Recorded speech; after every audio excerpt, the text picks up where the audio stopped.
Hey everyone, welcome back to my channel. If you're new here, my name is Keisha. I'm a 33-year-old mother of 5 baby girls, and on this channel I like to talk about all things motherhood and lifestyle. So before I even begin, let's get into this sweater, honey. I am loving this mommy sweater. This is a small brand that I found on Instagram that I really fell in love with. I will link her information down in the description box. She has some really cute items and really cute items for baby as well. Check her out.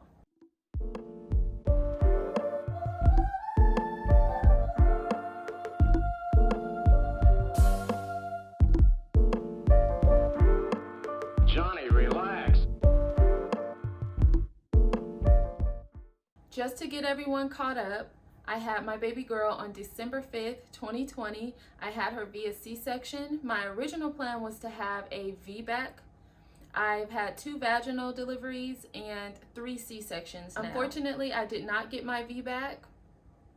I went into prodromal labor, and because I already have a uterine window, if you don't know what that is, I'll link that in the description below. Because I already had a uterine window and that was already a risk, my OB and I decided that that VBAC was not the safest delivery for me and baby girl. So we had a C-section. After my C-section, Serenity did test positive for Coombs, and she did have to go to the NICU. So that did cause me to be up and out of my bed much sooner than I should have, which has slowed down the healing process for me. Not to mention I'm older now, not that much older, so my body has been through it. Since that 4-week postpartum update, I did start to bleed, and I started to bleed very heavily. It started out sort of like a period, and that's what I thought. Shoot, I got my period this early, like 4 weeks postpartum, and I'm exclusively breastfeeding. This is a little weird, but I just went with it. As the days went on though, I started to bleed heavier and heavier. I then started to pass clots. I got very tired. I got very dizzy. So of course I went to the ER. I got checked out. They did a CT scan. They did sonograms abdominally and transvaginally. Everything was fine. I didn't have like leftover placenta or anything that they could find that would cause me to bleed the way that I was bleeding. It was a little scary, not to mention being in the ER when you have a newborn at home and COVID numbers are sky high right now. So my anxiety was just off the scale. It was just crazy. I did go in to see my OB, and she said that she does not believe I had my cycle. She believes that it was a hormonal postpartum hemorrhage. Oh crap. Let me get the medication that they put me on. It's called the medroxy progesterone 10 milligram tablets. It's a 10-day dose. About 2 days after taking that, the bleeding did stop. I don't know what it's going to look like once this dose is done. My doctor said that we will know for a fact whether it was my period or not come next month. There's really no way to be sure other than if my period comes next month, same time, or if I start bleeding next month around the same time, then we'll know that that was just like a really heavy period. I see my OB again in 3 months for a wellness check, and then we will go over the bleeding, should I have any, in between now and then. Hopefully I won't, or it'll just be like normal period bleeding, because that was really scary. Not to be TMI, I don't know if there's a such thing as that in dealing with this subject, but the bleeding was that of like turning on a faucet on like really low. Really scary. I was losing a lot of blood, and I was in danger of a blood transfusion. Luckily, I did not have to have one. Bleeding stopped. I'm good. I did have diabetes during my pregnancy, and I was on insulin. So I go in next week to have my insulin numbers checked. I'll do the 2-hour again. I have been checking my numbers since I've been home from the hospital, and I haven't had one high number. They've all been within range, which is amazing because they told me that I had type 2 diabetes, which that does not go away after pregnancy. That stays, and you just manage it with diet or insulin, or both.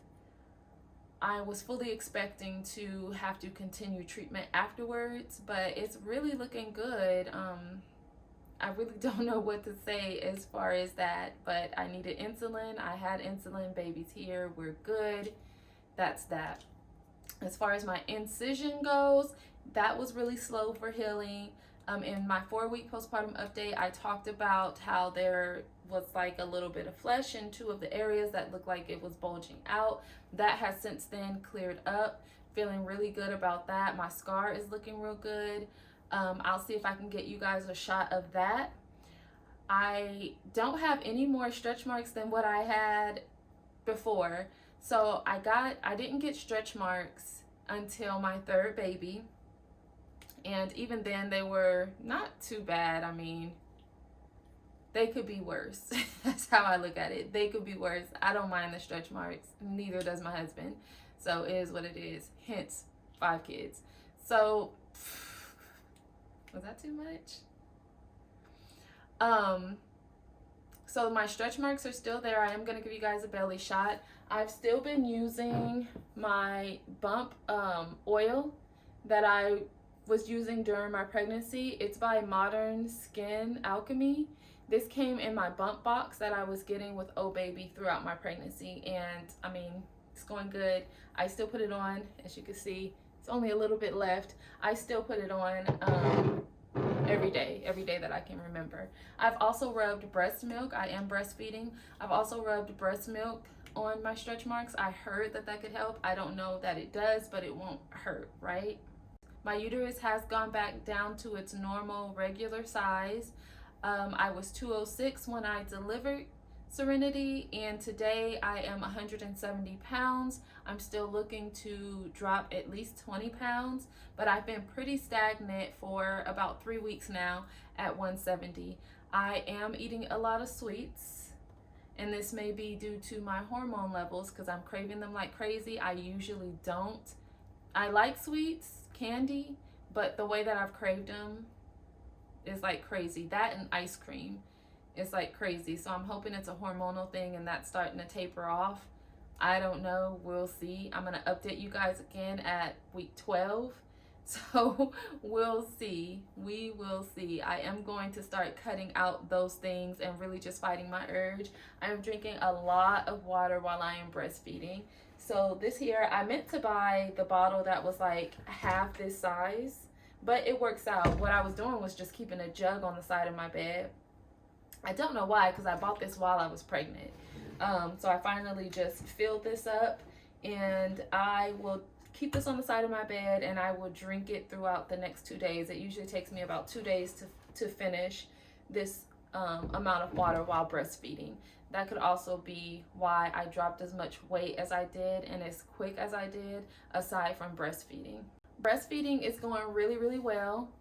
I am going to make a separate video on that, but as far as for this postpartum update, it is going really, really well. I am pumping and I am latching. I latch Serenity. She feeds until she's done. I switch sides. She feeds until she's done, and then I pump whatever I have left. I had a huge supply once my milk came in. I have a huge stash in the freezer that I'll show you guys before this video is over. I am going back to work in March, so I am very adamant about building my stash. And what I will do is, once she has finished latching on both sides, I'll go ahead and pump whatever I can. I use the manual Medela pump. I also use the Haka. I will show all the details about all of that in the breastfeeding video. Comment below and let me know if you have any specific questions about breastfeeding. I have breastfed all 5 of my girls, some longer than others, but nonetheless, I've breastfed all 5 of my girls. So I am pretty well versed. I am not a professional. I don't claim to be a professional, but I'm pretty well versed. I have been cleared to go ahead and work out, so I'm excited about that because these thighs are a little big, and of course this tummy, she's big too. As far as medication, outside of the pills that I was prescribed to go ahead and stop that bleeding, I am still taking my prenatal pills. I am still taking my iron pills. I think that is really essential after you have baby, just because your body still needs those extra nutrients while you heal. Serenity is sleeping in longer stretches now, so I have been able to get a little bit more sleep, which means I feel a little bit better. So that is great. I'm very thankful for that. Thankfully, this time around, I am not suffering with postpartum depression. I think that a big part of that is that I really prepared myself during pregnancy. I had affirmation cards, I journal, and I made it a point to make sure that I'm very vocal about what I need and what I want and what I don't need and what I don't want during this postpartum journey. I think that is playing like a huge role. I'm giving myself a lot of grace in this area. So I think that that plays a lot into the fact that for the first time out of 5 children, for the first time, I am not experiencing postpartum depression, and I just pray that it doesn't come on because there's still time for that. But so far, so good. My appetite is still a little low. I definitely am still eating dinner. That is when I am most hungry. Maybe because I breastfed so much throughout the day and I'm so busy during the day that I'm not eating like I should. I'm still working on it. I've gotten a little bit better, y'all, but I could definitely do better. So my appetite is still not back to normal. So the last thing that I have to cover before I show you guys my belly shot is birth control. It's a no for me. I decided back in 2019 that 2019 would be the last year of me taking birth control. I don't like what it does to my body. I don't like what it does to my cycle. So for me personally, I am no longer using prescribed birth control.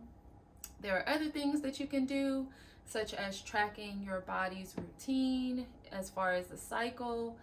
That's what I'm leaning towards. To make sure that I don't get pregnant anytime soon. So yeah, birth control is a no for me. And I think that's it, guys. It's not a whole lot going on. I'm doing really well. I feel really blessed. It's been definitely a slower healing process as far as being able to get up and move around and all that good stuff. But you know, you do what you got to do and you get through it. If you're new here, I hope that you enjoyed this video. Please subscribe to my channel, hit the bell notification so that you know every time I drop a new video. If you are already a subscriber, thank you so much. I appreciate you, and I'll catch you guys in the next video. Peace. So, here is my belly. She is a little big, a little floppy. My tummy is still really dark. Those are my stretch marks that I pretty much already had. I may have gotten some new ones like around the side here. Definitely have some back flab going on. We'll get rid of that. But yeah, I've gone down a pretty good amount. So I'm not mad about it. And now that I'm able to start working out, which I've already started, she should be down a little bit more in no time.